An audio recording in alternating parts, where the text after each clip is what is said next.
welcome to the African Tech Roundup, episode 107. Now, this is where we round up the week's most important tech, digital, and innovation news from across the African continent. My name is Andile Masugu, and with me is Musa Kalenga. What's up, bro? Hello, Africa. Tell me how you doing. I'm fine. How are you? Excellent, man. Thank you for joining us once again. Always a pleasure having you on the show, and definitely shows in terms of our listens. People seem to be taking to you quite well. Tell that to my wife. This guy, she doesn't believe I'm a nice guy, so I'm appreciating the love. Thank you, guys. It's really good. We've got the data to prove it too. Now, on this week's show, we'll give you updates on how two of Africa's more embattled mobile telcos are coping with their legal troubles, and talk about why the CEO of Africa's largest tech firm by market cap, Naspers, is being accused of blowing roughly $25.6 billion of shareholder value. That's all next, but first, this episode of the African Tech Roundup is brought to you by GoDaddy. Now, GoDaddy makes registering domain names fast, simple, and affordable. They're the world's largest domain registrar, and they're trusted by over 13 million customers around the world. They provide everything you need to get your business set up online, including award-winning 24/7 support. Now, to save yourself 30% on a new domain name or to use any of their other services, go to trygodaddy.com/African Tech. Again, that's trygodaddy.com/African Tech to save yourself 30%. We start with some big tech news involving Etisalat Nigeria. Now, following reports that negotiations with its creditors had broken down, Etisalat Nigeria has slammed what they're calling dodgy media coverage of their troubles. Now, they've come out saying that they're not under any investigation by the Economic and Finance Crimes Commission. In fact, in a statement, they came out saying that they're in fact well on their way to paying off the debt they owe, and that everything is going swimmingly. They owe the likes of Access Bank, Zenith Bank, Guarantee Bank, PLC, as well as First Bank and others. I suppose they also have kind of a few things that they've highlighted as not all being bad news. So the acquisition of the 4G license in Egypt, a license in Togo, and obviously a universal license in Ivory Coast. So the company is growing, and amidst the bad press, it seems like they're still trying to acquire quite aggressively, and also claims that there's a 5G that's going to be first in the region after they've finished conducting some live trials. So I suppose it's not all doom and gloom, but good luck and all the best. Etisalat. And of course, if you're worried about being their customer and thinking maybe they won't be in business anytime soon, well, Tony Ojobo, who directs their public affairs, has assured customers of the network that they're doing everything within their powers to ensure that they stay online and that they continue to deliver the very best service they possibly can. And we're certainly rooting for them, and I'm certainly sure that their mothership in the UAE is rooting for them as well. Now, moving on to another big diabolical piece of news, really, from the last sort of 10 days or so. Naspers, well, their CEO has been accused of mismanagement. After nearly 4 years of being at the helm of Africa's largest tech company by market cap, the CEO, Bob van Dijk, is being accused of blowing approximately $25.6 billion of shareholder value. Now, a certain Albert Saporta, a director of the Geneva-based investment advisory firm AIMNR, has written an open letter to the Naspers CEO, Bob van Dijk. You know, these open letters are, low blow, always. Basically, he's accusing him of destroying shareholder value since his appointment in 2014. Basically, what he's saying is minus Naspers' investment in Tencent, which we know is just an incredible cash cow.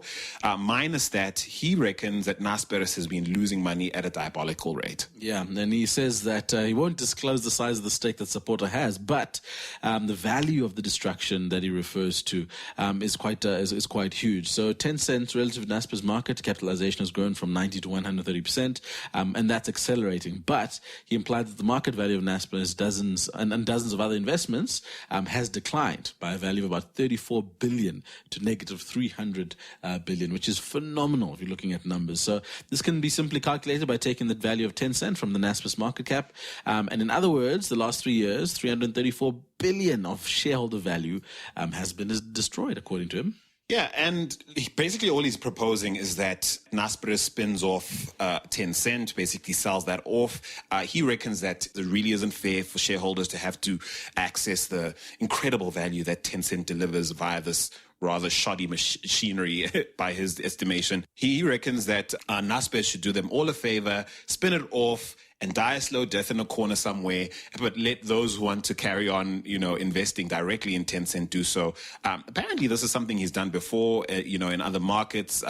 He's quite famously lobbied support against in another group and forced them to spin out a stake in another more viable company. It seems this is his MO, this supporter fella. He's done this before.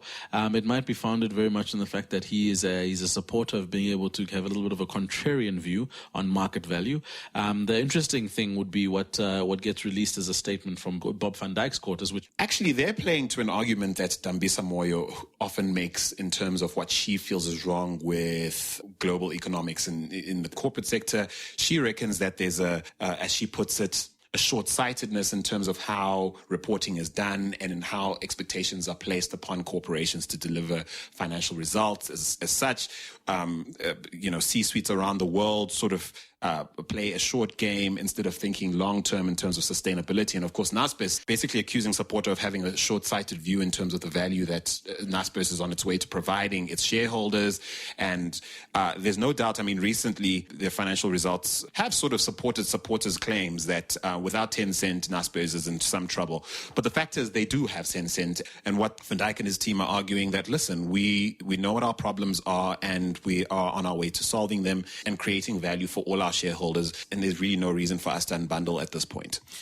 Supporters' argument is based on kind of a moment in time, which is probably not inaccurate, but the response is to say we're on a journey to creating shareholder value. Okay, that makes a lot of sense. I think it is a fair response, and I think it's a good argument. I suppose time will tell. It's only left to be seen whether they'll be able to achieve some of the things that they said they're going to achieve. We have reported on the show a number of times that Naspers has been hurting for some time. They've been struggling just as much as, say, Jumia and Konga and the rest, Ringier even, to try and make e-commerce work on the continent. They've got a number of different verticals, even in cable television, for example, that have diminishing revenues, and it's really struggling to find its feet. And right now, Tencent seems to be its guiding light. As to whether or not shareholders agree with Van Dijk and his team's assessment of the situation or what Supporter is saying remains to be seen. We'll definitely keep on top of this one.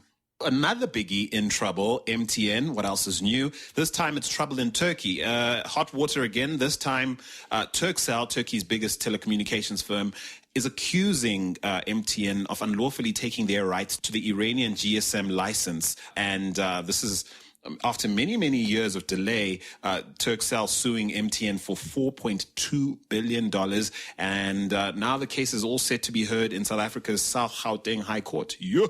Wow. Now, Turkcell's legal and regulation executive, Sir Demir, who's also the vice president, said the company had a very strong claim, and the claim against MTN, its subsidiaries, its chairperson, Mr. Mtleko himself, and who was chief executive at the time, and former MTN director Irene Shanley. So everybody is going down. Yeah, and really they're not letting this one go. It's sort of been simmering under the surface for a while. Well, this one will see its day in court, it appears, and we'll definitely let you know if they do win this case. They could very well regain the license they lost to MTN. But yeah, troubled times for Iran at the moment. That 4.2 billion essentially represents what they consider to have lost in terms of revenue because, they, as they put it, unlawfully lost out this deal to MTN. So we'll definitely be watching for movement in this regard.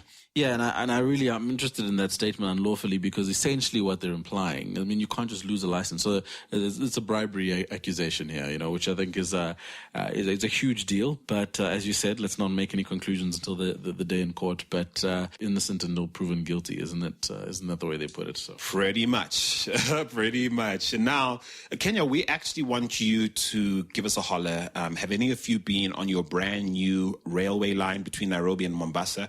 It cost you guys $3.2 billion. You better be enjoying that thing. Yeah, you better be on that gravy train. So Kenya, tell us, we want to know. Give us a shout on social media, on Instagram and Twitter. Of course, we're at African Roundup. On Facebook, we're facebook.com/African Tech Roundup. And of course, drop us an email if you prefer at hello@africantechroundup.com. We want to know how much you're enjoying the new railway line and whether at $3.2 billion you feel it's a serious value add, or as some people are feeling, it might have been a fairly expensive deal to cut, courtesy of everyone's friends at this point in China. Some people complaining, certainly some voices within finance and economics in Kenya complaining that this deal did not suit Kenya. It will be many, many, many years before that money is recouped. And the Chinese, no doubt, will be banking it all the way. Absolutely. And I'm just having a look at this beautiful red and white train that was inaugurated at the port city of Mombasa, that is now creating a kind of 5-hour journey between the Madaraka Express, which is called the Freedom Express, and that's going to be taking half the time to drive between those two cities. And I think that's a good thing for consumers ultimately, but at that price tag, there's always going to be question marks, and especially because it's funded by our friends from the East. That's true. Not just because they're from the East, though, also just because apparently it's being perceived as easy money to do things that Africa could be doing smarter, perhaps through, more thoughtful application and that kind of thing. And is the economic case for this railway line being made, particularly at this cost, is it all there? Well, we want to know from you. Give us your take, Kenya. Yeah, and it's been dubbed the Lunatic Express because of that price tag. But there's a theory that it's part of a kind of a master plan around connecting East Africa, in terms of being able to create a standard railway between Uganda, Rwanda, and South Sudan, as well as Burundi and Ethiopia. So I think the economic value may be realized quite far into the future, especially if you're trying to be able to connect these places and being able to either create transport corridors or make it easier for people to move around. So once again, very long-term view on hopefully a solution, but the Lunatic Express is up and running. Choo choo. And at least for now, Kenyans must be enjoying it. Yeah, tell us exactly how you feel. Have you been on it, and what do you think about it? That would be nice to hear. And now to Francophone Africa, where Iroko has plotted its next expansion move. Now on the surface, it certainly doesn't seem that Jason Njoku is keeping to his Lagos first focus in this context. Look, he, of course, on his blog claims that he is still very committed to that notion. However, he is also not averse to good opportunities to grow, perhaps in areas that, as he admits on his blog, he should have long realized value as a businessman. And so the Canal Group and Iroko are launching the Iroko streaming video on demand service for French-speaking Africa.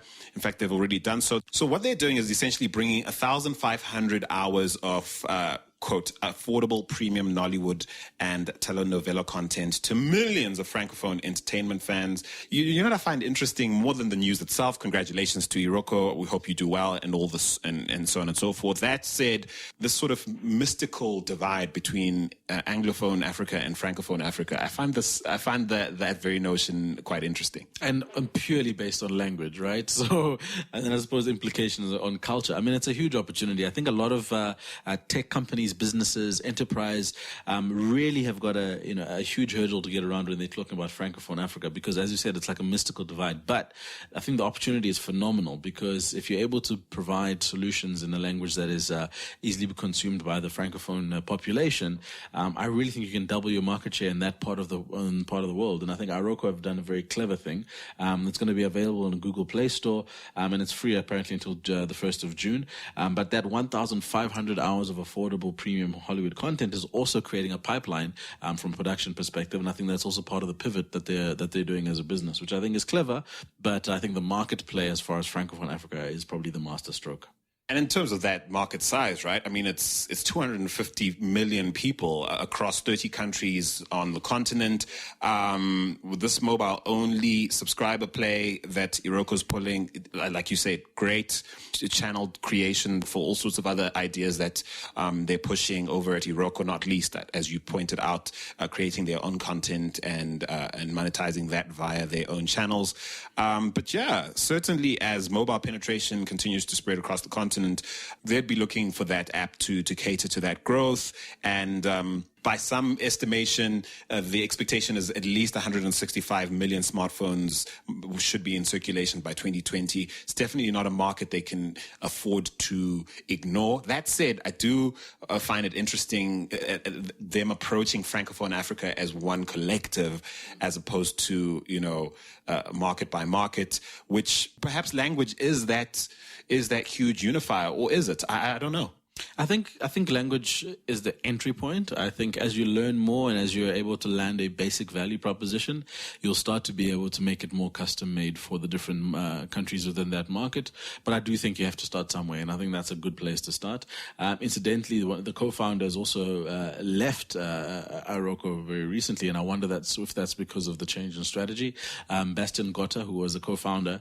Oh yeah, he and Jason started out together. Correct, and he's recently left, and he's obviously gone to pursue his own interests, but I wonder whether that was as a result of the kind of change in strategy. That could be interesting to discuss. It would be interesting to know whether or not he was on board with some of the changes we're seeing over at Iroko. And also, I'm almost quite curious that when the next time I bump into Jason or anyone over at Iroko, I would be interesting to know what they might be learning in terms of the nuances of quote-unquote Francophone Africa and how different or how readily their offerings have been received in the 30-odd countries that they're looking to conquer with this offering. Yeah, my understanding is that they're fairly underserviced when it comes to content. So I think they will, not content, when it comes to African content. So I think they'll be very well received initially. The challenge, as I've mentioned, will be the pivot to country-specific content from this kind of just broad blanket of Francophone, in a basket content. Yeah, and to those of you wondering what the appeal of Nollywood is, well, it is currently the world's second largest film industry in terms of output, and it currently employs in excess of 1 million people in Nigeria, contributing something like 1% of Nigeria's GDP and growing. And then, of course, there's the huge appeal of Nollywood content way beyond Lagos, Nigeria, into the rest of the world, across the diaspora, really. Nollywood is a thing. And so just to contextualize the opportunity, I'm really wishing them the best and hoping to see them thrive with this endeavor.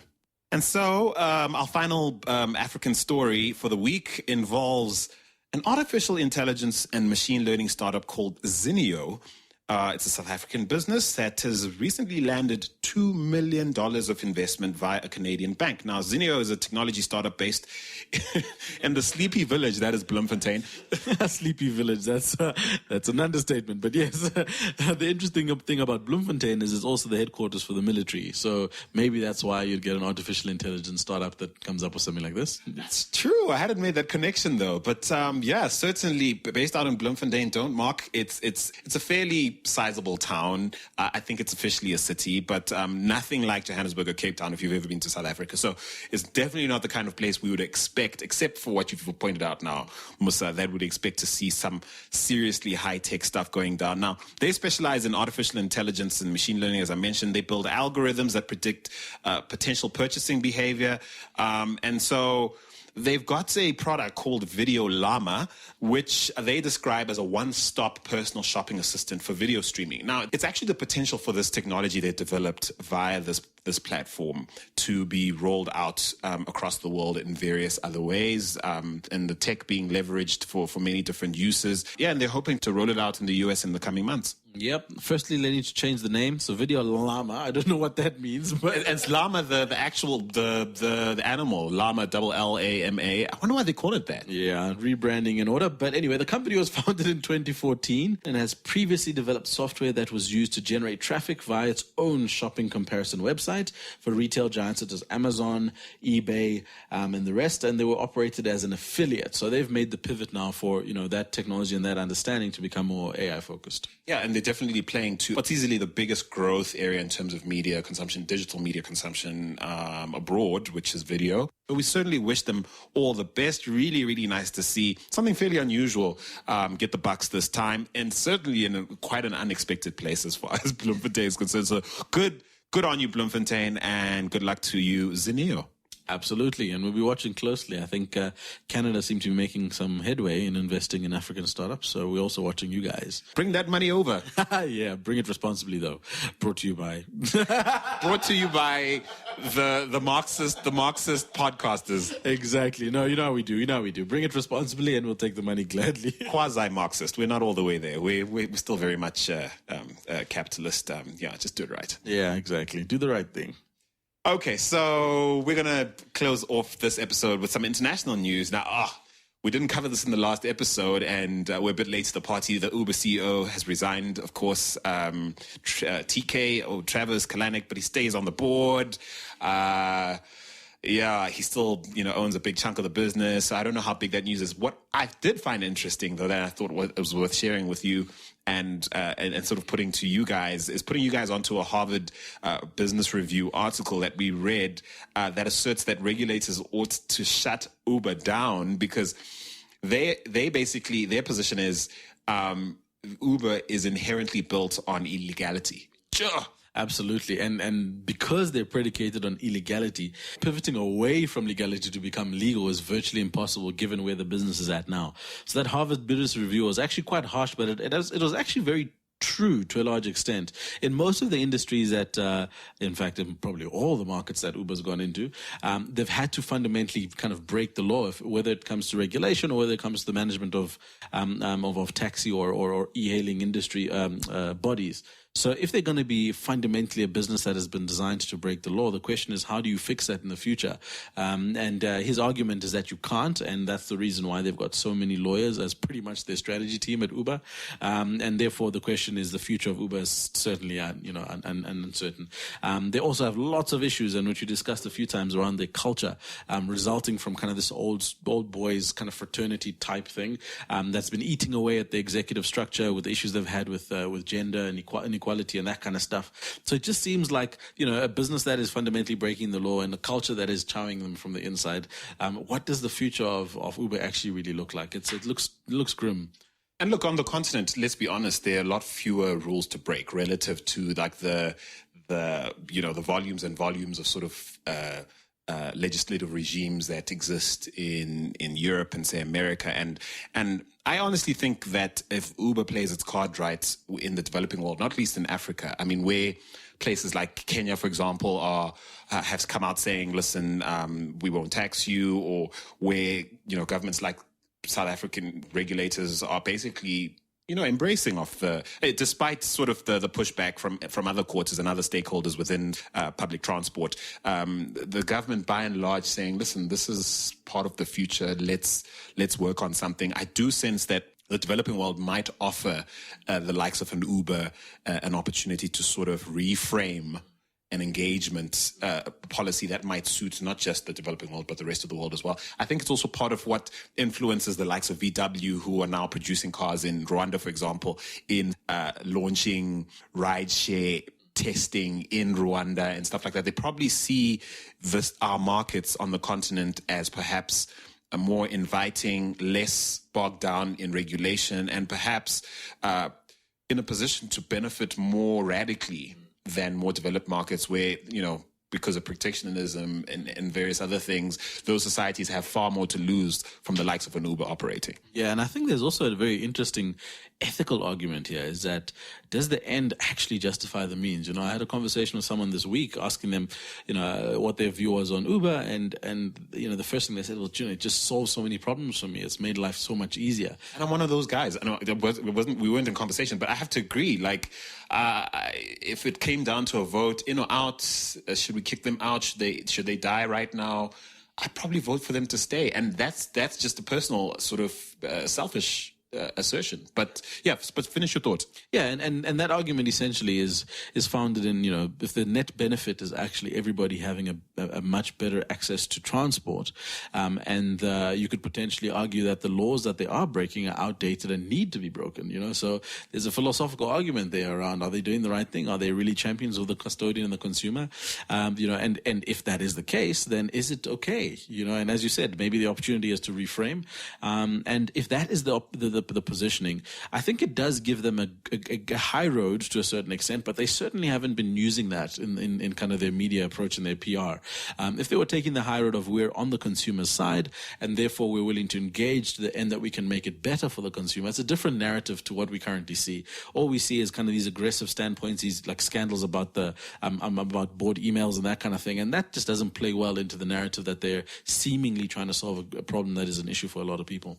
Yeah, you certainly get that vibe from the likes of Airbnb, who are also playing in this sort of shared economy space. And you certainly get a humility, I think is what it is. A humility, a sense of we're here for the public good that you certainly don't get from an Uber. And actually, if you head to africantechroundup.com and go check out episode 43, it's one of our highest rated episodes where we pose the question, should Uber leave Kenya? And we had some debate about whether or not, at the time, the question was certainly being posed in Kenya where, at the extreme end, you had people saying, listen, our livelihoods are worth far more than this.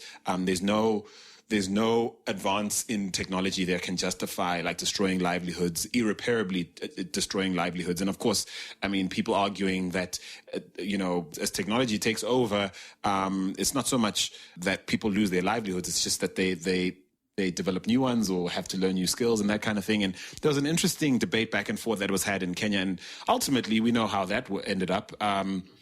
Once it became clear the government was backing Uber, Safaricom went ahead and backed little cabs, and the rest, as they say, is history. So, again, we'd love to hear from you what you think. Do you think that Uber is too broken to be fixed? Is it inherently flawed because they are, as the Harvard Business Review, according to Benjamin Edelman's article, are they fundamentally based on illegality? What do you think? Give us a shout on at African Roundup on Twitter or via facebook.com/African Tech Roundup. Let's speed right past Amazon buying Whole Foods. The world kind of stopped for that one. Stopped for a split second, but then we moved on. Let's get over the fact that Amazon will own, commercial retail, period. So let's just get over that. Yeah, it's going to happen whether we like it or not. Once again, let's just make sure that we all get the benefit, the net benefit as consumers, yeah. Speaking of that net benefit, EU antitrust regulators hit Google with a record 2.42 billion euro fine. They've ruled that Google has not been playing fair. They've been promoting their own interests and making it fairly impossible for e-commerce players who they're not affiliated with to actually benefit from the platform. And so, again, to your point, Musa, when we shared this on our Twitter feed this week, we basically shouted out African regulators and we're like, stay woke. The EU clearly has a firm idea of what benefit looks like for its citizens in terms of maintaining a competitive landscape and delivering value and not allowing monopolies to develop. The question is, what are we doing on the continent to do the same for ourselves? Absolutely. And this idea of parity is very important because the European Commission said that Google essentially had 90 days to stop favoring its own shopping service, right? Because in so doing, they're creating an unfair advantage in the market. And if they don't do so, they're kind of going to be fined up to 5% of the Alphabet average daily global turnover. So it's a hefty fine, and I think it's a very kind of stern but very, very deliberate attempt to make sure that there's parity in the market and to keep these big players accountable, which I think is ultimately the important thing. And of course, Google pulling the deny. We're not doing anything. They have said they're going to release a full statement, appealing the decision. But yeah, speaking to the Amazon situation, where I wonder what it will take in terms of like outright domination of e-commerce, for example, or even now brick and mortar retail, for Amazon to now be considered really an unfairly positioned business from a monopoly point of view. Yeah, I think the decision is a game changer. Monique Goyens, who's the Director General of the EU Consumer Group, says that the Commission confirmed that consumers do not see the most relevant to them on the world's most used search engine, but rather what is best for Google. So understanding that as a fundamental position coming from the DG of the EU from a consumer perspective is a game changer. I think holding them accountable to the extent that we're able now to monitor and make sure that they do the right thing is really a strong signal to the rest of the market. But I think it's a big win for us as consumers. I suppose if you're a hardline capitalist, you hate the sound of that because your argument would be, capitalism inherently benefits everybody because the better a company like Google does, it just has a knock-on effect on the economy, on job creation and all sorts of things. And you'd be against this decision on principle because you feel that we should be enabling corporate endeavors of any kind to sort of grow and sort of just trust that the trickle down effect is going to benefit people on the ground. What do you make of that? So you come out on the show as a capitalist. I'm sort of capitalist, but I mean, that's what hardline capitalism would hold. Yeah, I'm a capitalist with a conscience, as I've said. So, I mean, I think, yes, absolutely. The objective here is to make money, to drive bottom line, and to do so, with as much integrity as possible. But you cannot discount the context in which you live in. You cannot discount the fact that there are consumers who ultimately can be misled or led down the wrong path as a result of your actions. So, knowing that, it would be one thing if you didn't know that, but knowing that, you should act accordingly. And pleading the fifth in the sense that we didn't know or we disagree can actually not be tolerated. But I do think there is a balance to be struck there because ultimately, as you're saying, technology is meant to be the great kind of equalizer. It's supposed to deliver value, and the socialist in me says yes, that's right. But I do think there's a line to be struck. Capitalism, absolutely, but capitalism with a conscience is probably a better way to look at it. And let's be honest, Google would do just fine. Even if they do eventually pay this, I mean, say their appeal fails and they're not going to feel a pinch in the least. They're so moneyed, and I feel they're obligated really to sort of bend over backward and meet society halfway because they're going to make money anyway. Yeah, where does good business end and where does greed begin? That's probably the question. And in a business that's making as much money as Google, are we just now talking about greed? That's probably another philosophical question. But yeah, you're right. I think they, irrespective, Google are going to continue to make money. And in the context of Africa, we need to be asking these questions a lot more because I think that line is a lot clearer here on the continent than it is perhaps in more developed parts of the world. And it really should be questions we see our regulators, ask more frequently, more publicly, more vociferously of some of the larger tech players who come to our shores looking for value. We need to be putting these questions to them and, where necessary, laying down the law as they have in the EU. We never take for granted your listenership. We love bringing you the show every week, and I certainly love doing it with Musa. And we'll fit this in wherever we can in order to keep that going. And so, yeah, one last time, many thanks to GoDaddy for sponsoring this episode of the African Tech Roundup. Now, remember that you too can buy your own domain name, just like africantechroundup.com. Yeah, you could do that yourself. You could also build your own site or use any of GoDaddy's business tools and save yourself 30% by going to trygodaddy.com/African Tech. That's trygodaddy.com/African Tech. And in case you're wondering, yes, if you use that link and eventually find something of value and buy it from Try GoDaddy, we do get a commission. So it was also an indirect way of you supporting our show, but also getting a hang of a lot of great value from a great company as well. So yeah, in case you're wondering, I've had that question asked before. What do you guys get out of it? Go ahead and do that, and we'll love you for it. Musa, we're gonna call it. We're gonna call it now. Yes, sir. It's been great. As always, it's been fantastic. Thank you for having me back, and I'll see you guys soon. But keep it gully. And well, they're going to hear you soon, and you don't have to see them. Yeah, actually, I won't see you. But yeah, you'll hear from me soon. You can tell this guy used to be on television. Very long time ago. Throwback. But yeah, we'll see. I'll hear from you soon, and you'll hear from me even sooner. But it's always been fun, and thank you, Andile, for having me back. Africa Tech family, I really love spending time with you. Thanks, guys. Oh, man, we really do love you, fam. Be sure to join us again for episode 108. That drops soon. As promised, I know I promised this last time, but I've also learned not to promise exactly when things will drop. But you can still look forward to us dropping great conversations that we taped at the fringes of Afrobytes Tech Conference 2017. We've got really, really, really great stuff. There's great video content that we're packaging for you guys. As soon as it's ready for you, we'll let you know right here. But yeah, stay tuned. It won't go stale. Trust me, it was incredible insight that I was able to glean from that place. So hang in there. Till the next time, I'm Andile Masugu. And I'm Musa Kalenga. Thanks for listening. Do take care, Africa.